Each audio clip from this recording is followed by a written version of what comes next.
Hello students, class 10, the video 3 of the chapter nationalism in India. किस तरीके से जो सत्याग्रह का विचार था महात्मा गांधी के मन में आया होगा। महात्मा गांधी जैसा कि 9 जनवरी 1915 को साउथ अफ्रीका से वापस आए। ही कम फ्रॉम साउथ अफ्रीका, जहां पर उन्होंने सक्सेसफुली लड़ाई लड़ी थी। अगर हम बात करें racist regime, novel method of mass agitation, जो बहुत रेसिस्ट रेजिम था वहाँ पर, जातिवाद, धर्मवाद, जहाँ पर मास एजिटेशन चला, बहुत बड़ा विद्रोह हुआ, विच ही कॉल सत्याग्रह, जिसको वो सत्याग्रह बोलते थे।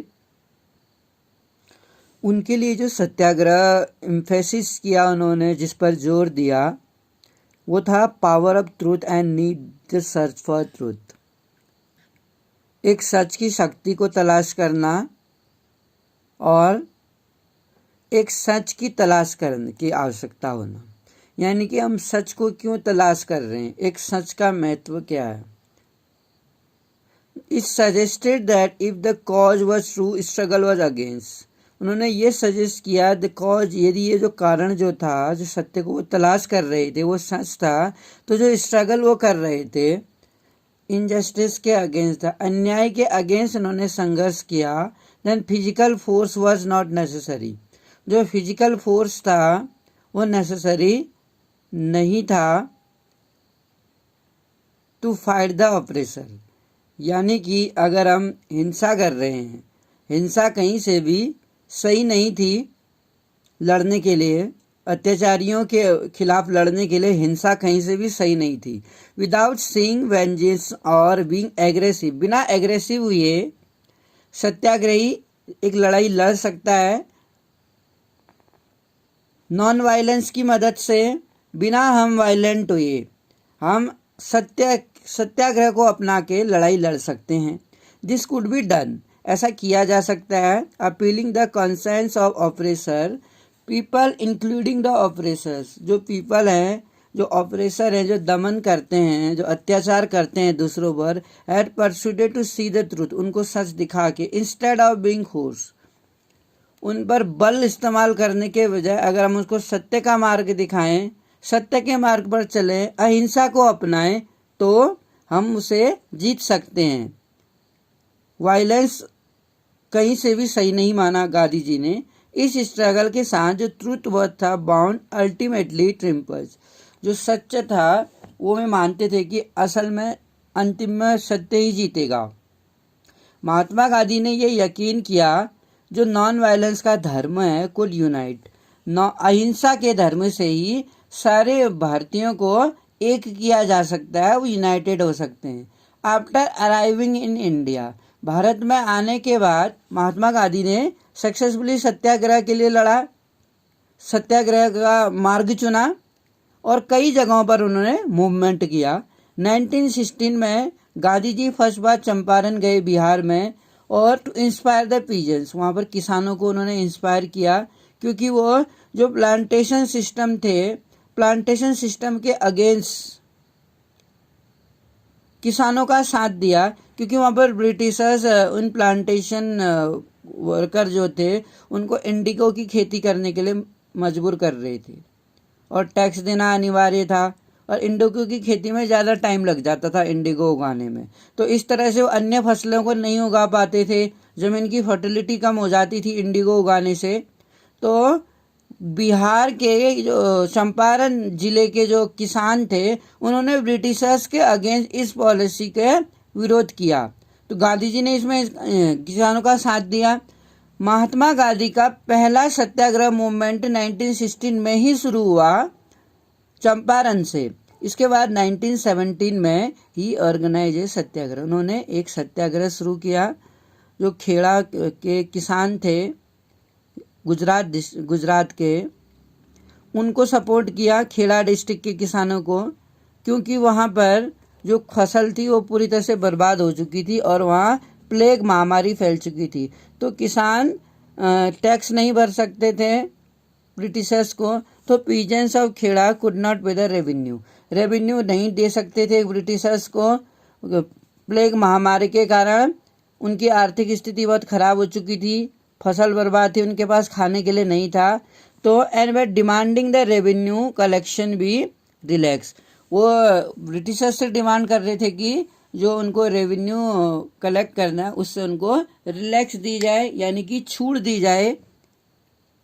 इन 1918 में महात्मा गांधी वेंट टू अहमदाबाद, महात्मा गांधी अहमदाबाद गए, वहाँ पर उन्होंने सत्याग्रह ऑर्गेनाइज किया, एक मूवमेंट चलाया अमंग कॉटन मिल वर्कर, जो कॉटन मिल वर्कर थे उनके फेवर में, क्योंकि वो कंपनी ओनर से बोनस की मांग कर रहे थे और जो कंपनी ओनर थे वो वर्कर्स को बोनस देने के फेवर में नहीं थे। तो महात्मा गांधी ने अहमदाबाद में मिल वर्कर्स के फेवर में सत्याग्रह चलाया और यहीं पर कहा जाता है कि महात्मा गांधी की ये पहली भूख हड़ताल थी 1918 में अहमदाबाद में।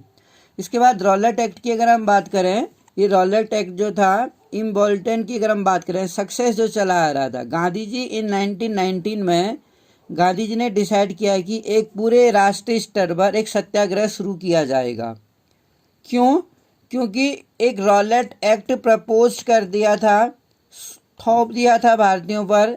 1919 में रॉलेट एक्ट जब लागू कर दिया गया, हैज़ बीन हरीडली पास, इतनी जल्दबाजी में ये भारतीयों पर लागू कर दिया गया इंपीरियल लेजिस्लेटिव के द्वारा, काउंसिल के द्वारा, डिस्पाइट द यूनाइटेड अपोजिशन, जो यूनाइटेड अपोजिशन थे, इंडियन मेंबर्स जो थे, उसके बावजूद इट गेव द गवर्नमेंट, और ये जो शक्ति थी रॉलेट एक्ट की, ये सभी ब्रिटिशर्स को बहुत ज़्यादा बड़ी शक्ति देती थी और रिप्रेस, यानी कि जो पॉलिटिकल एक्टिविटीज़ थी, जो राजनीतिक क्रियाकलाप थे, उसको रिप्रेस करती थी और allowed detention of political prisoners, जो जितने राजनीतिक कैदी थे वहाँ पर, या राष्ट्रप्रेमी थे, राष्ट्रभक्त जो थे, नेशनलिस्ट जो लोग थे, उनको क्या करता था, पॉलिटिकल बिना किसी उन पर मुकदमा चलाए उनको जेल में डाल देती थी। इस एक्ट के तहत किसी भी भारतीय को शक के बेसिस पर, डाउट होने के बेसिस पर जेल में बिना उस पर मुकदमा चलाए अनिश्चित काल के लिए रख दिया जाता था। तो Mahatma Gandhi wanted non violent, Mahatma Gandhi तो अहिंसा के पुजारी थे, सत्य के मार्ग पर चलने वाले थे, तो एक सिविल डिसोबीडियंस चाहते थे, यानी कि सविनय अवज्ञा अगेंस्ट सच अनजस्ट लॉ, यानी कि इस कानून के खिलाफ गए जो एक अन्याय था, अनजस्ट लॉ था, विच वुड स्टार्ट विद हड़ताल, जो हड़ताल के साथ शुरू हुआ। 6 अप्रैल 1919 से गांधी जी ने देशव्यापी एक हड़ताल शुरू कर दी, क्योंकि गांधी जी ने इसे काला कानून कहा कि किसी भी भारतीयों को शक होने के बेसिस पर एक अनलिमिटेड टाइम के लिए हम जेल में रख दे रहे हैं, उस पर मुकदमा दायर नहीं चल रहा है। तो ये कानून किसी भी भारतीय के फेवर में नहीं था, इनजस्टिस थी टोटली। रैली वेर ऑर्गेनाइज, जगह जगह पर रैली की गई।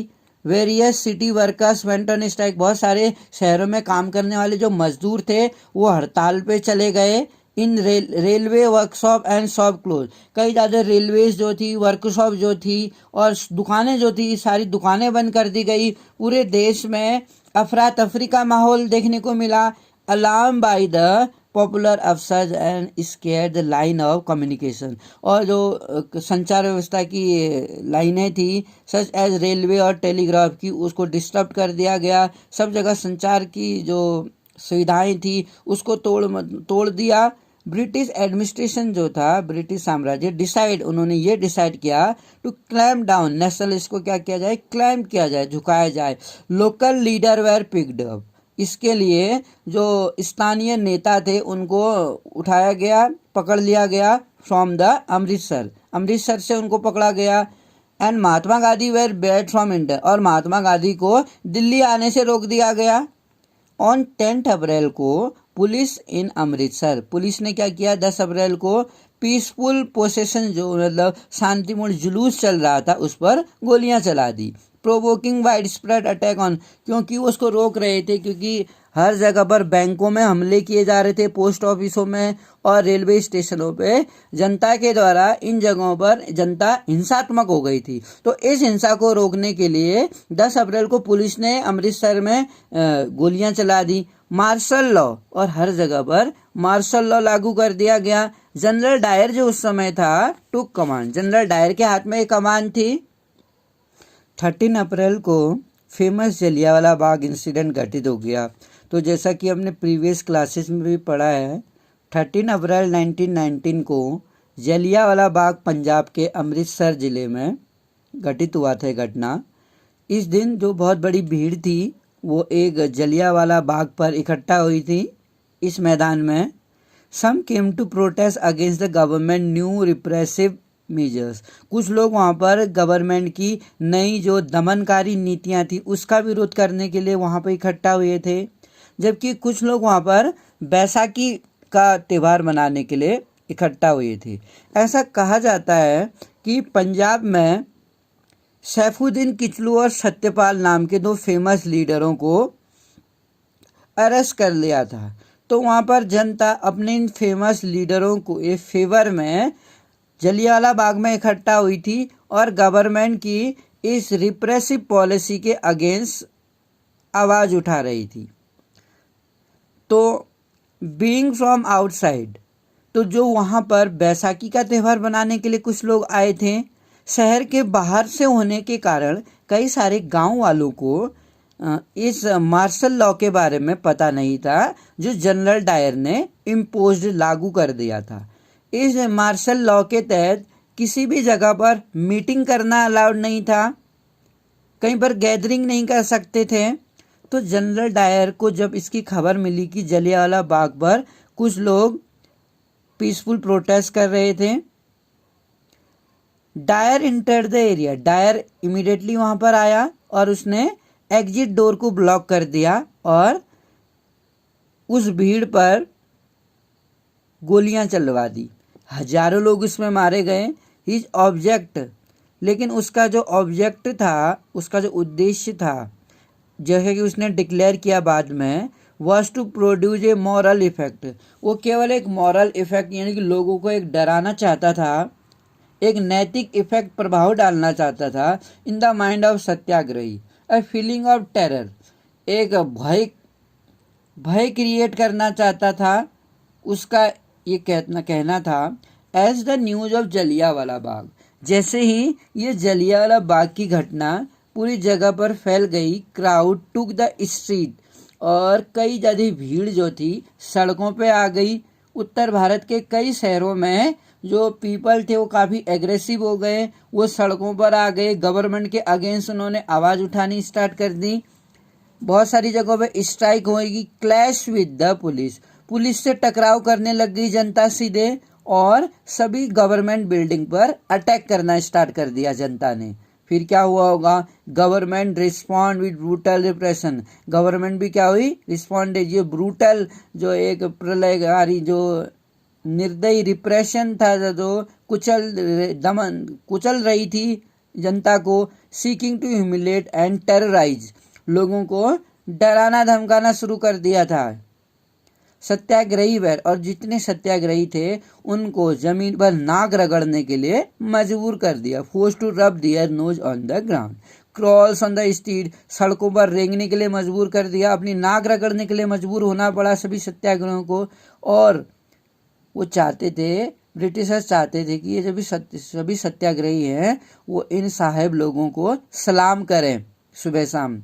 पीपल वेयर फ्लॉग्ड एंड विलेज, लोग क्या बहुत ज़्यादा इकट्ठा जो ये एंड विलेजेज अराउंड गुजरावाला इन पंजाब में जो अभी पाकिस्तान में है, वहाँ पर पीपल ने क्या किया, बमबारी शुरू कर दी। सीइंग वायलेंस, इतना हिंसा जो देखी गांधी जी ने चारों ओर, महात्मा गांधी ने जो मूवमेंट जो चलाया था रॉलेट टैक्स के अगेंस्ट, गांधी जी ने वैसे मूवमेंट चलाया था कि रॉलेट टैक्स तो कोई किसी भी तरह से गांधी जी फेवर में नहीं थे। तो अंततः गांधी जी ने ये सोचा कि क्यों ना इस मूवमेंट को वापस कर दिया जाए। ये हर जगह पर इतना वायलेंट होने लगा ये मूवमेंट, दोनों तरफ जो पुलिस थी और जो जनता थी उसके बीच में जो झड़प थी वो बहुत ज़्यादा एक खतरनाक रूप ले गई थी। तो गांधी जी ने इस मूवमेंट को वापस लेना ही ठीक समझा।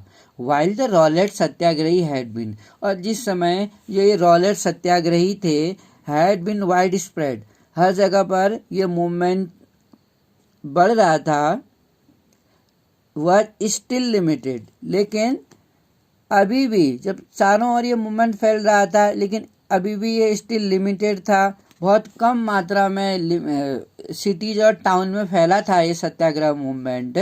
महात्मा गांधी ने महसूस किया टू नीड ए लॉन्च, इसको ब्रॉड बेस मूवमेंट पर एक बहुत बड़ा एक आंदोलन चलाया जाए भारत पर।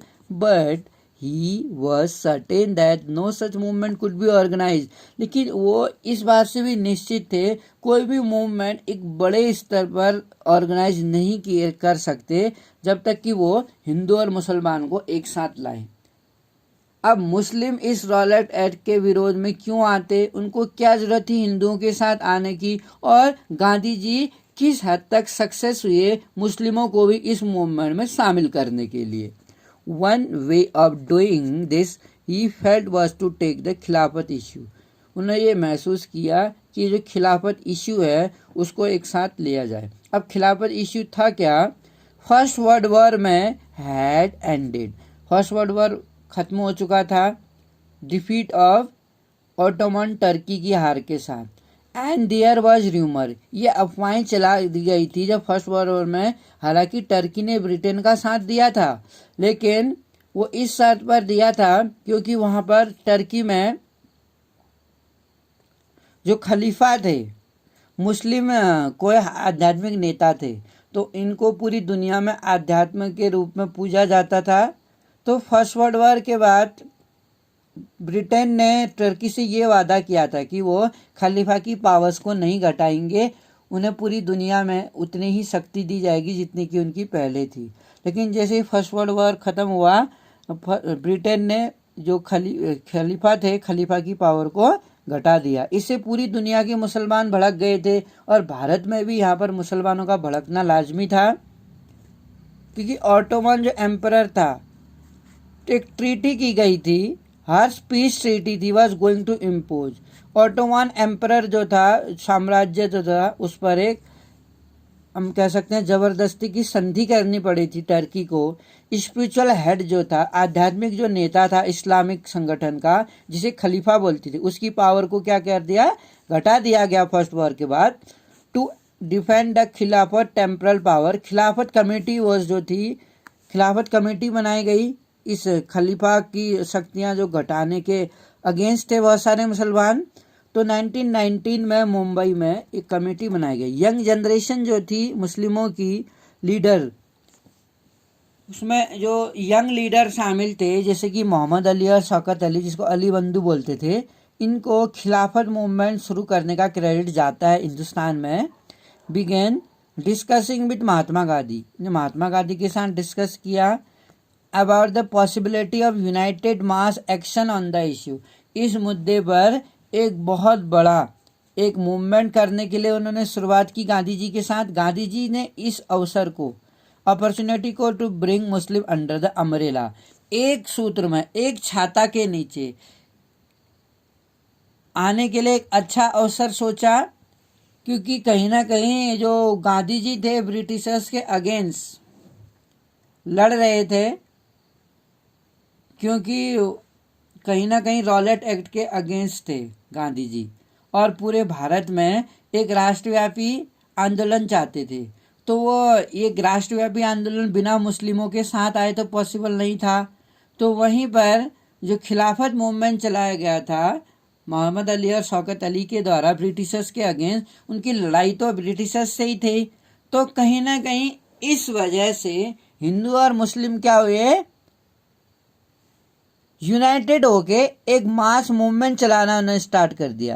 एट द कलकत्ता सेशन, और एक कलकत्ता सेशन हुआ कांग्रेस का सितंबर 1920 में। उन्होंने ये कन्विंस किया कि जो लीडर्स हैं उनको need to start non cooperation movement, भारत में एक असहयोग आंदोलन शुरू करना होगा और सपोर्ट ऑफ खिलाफत, स्वराज के साथ अपना राज्य एक स्थापित करना पड़ेगा, तो आखिर एक नॉन कॉपरेशन क्यों स्टार्ट करना चाहते होंगे गांधी जी? इसकी जरूरत क्या पड़ी होगी कि non cooperation Mahatma Gandhi ji start करते भारत में?